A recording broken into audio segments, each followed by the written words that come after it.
build this model, get a pretty good picture in your brain of where you exist in the universe. For these zodiac signs, you have Sun in line with Earth, pointing in that direction toward the sign of the zodiac. All the planets wander among the constellations of the zodiac, same plane as the sun, same plane as the moon. Putting together a model of the zodiac constellations. Let's learn physics.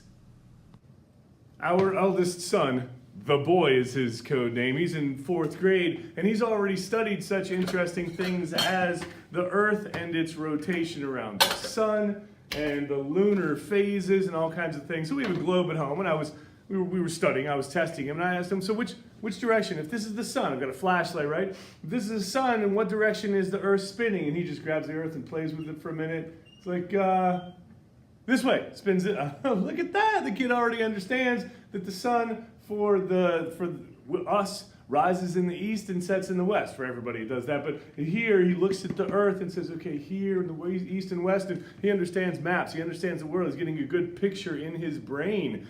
And one of the pictures that I didn't really have in my brain until very recently was an understanding of some of the constellations, and we, in the nuclear astronomy course this year, started with the Zodiac constellations and how they actually work. But first, started with this thing right here. Here's the sun, here's the Earth, here's the moon. In what direction does everything rotate from the north perspective? Not from the top. Don't be so hemispherocentric, people. Half my family lives in the southern hemisphere. Could it be like down is toward the center of the thing? So from the northern hemisphere, we look at this and we say, okay, so this is rotating like this, right? And then the whole thing is revolving in the same direction, and the moon is revolving all in the same direction. Why? It's a conservation of angular momentum. The original ball of gas and dust and particles and stuff that came from an old supernova was already rotating in this direction, so we end up with a flat disk with all the planets. And anyway, it's going this and this and this, so that's how it's working. But how exactly do these constellations work? Like the signs of the zodiac, how do they work? Not the signs, but the constellation. Why do we use constellations of the zodiac in modern times? To identify where things are in the sky. And if you know where the constellations are, it's in the constellation. You're looking for a particular planet, and you can say, hey, Mars is in the constellation whatever. And all these things are going to be those zodiac constellations because they are on the ecliptic. They're on the same plane around which the Earth travels, or in which the Earth travels. And it's that plane, here's the sun, right? The plane that Earth sweeps out around the sun. Zodiac constellations are on that same plane, repeat every year on a regular basis. We're going to use 13 because we're not so into numerology as the ancients were, but that's what we have. Let's put this together. And it turns out that the horoscope sign under which you were born is the sign that is obscured by the sun, I guess, right? That's how they define these things. It's not the sun that you see at midnight on the night of your birth or the month of your birth or whatever. It is the sign that is obscured by the sun. So why don't we put together a model, see what we get. So 13 of the 15 students got their little art out and started drawing and illustrating and coloring up some of these constellations of the zodiac. And we got some pretty fun things. And they did their presentations and they talked about the horoscope and the characteristics of the, it was pretty fun. Unfortunately, there were 15 students in the class and only 13 signs of the zodiac. So these had to be left out, and the students are going to, of course, just hold them in the proper position during the discussion.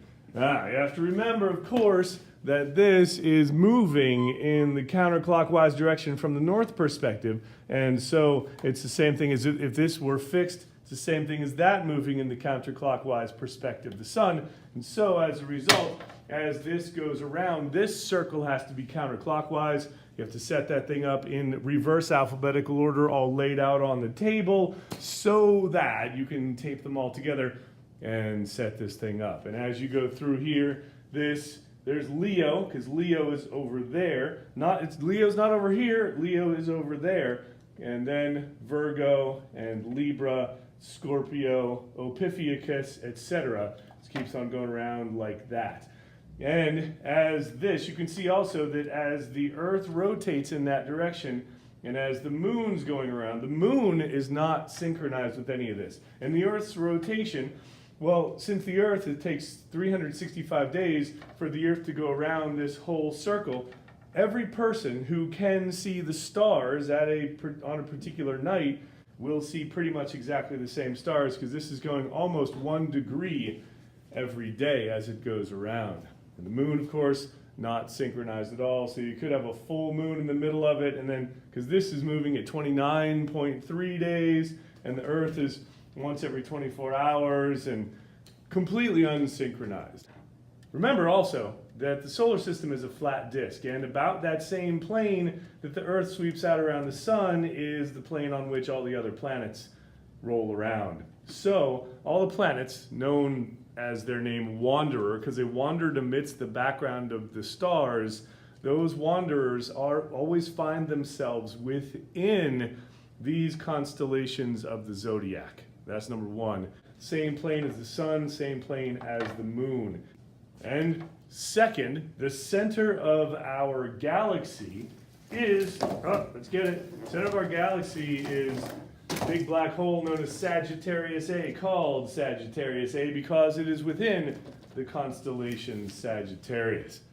Pretty fascinating stuff. Build this model, get a pretty good picture in your brain of where you exist in the universe. Don't just watch this video, actually build the model. Building it really helps. Thanks for watching Learn Physics. And thanks for that thumbs up too. Really helps a lot. New videos most academic weeks. Subscribe for more. I've even got education ideas, Freaky Physics Friday, and Tech Tip Tuesday. And for bicycles, motorcycles, and family adventures, it's my other channel, Bike Physics. You just learned physics.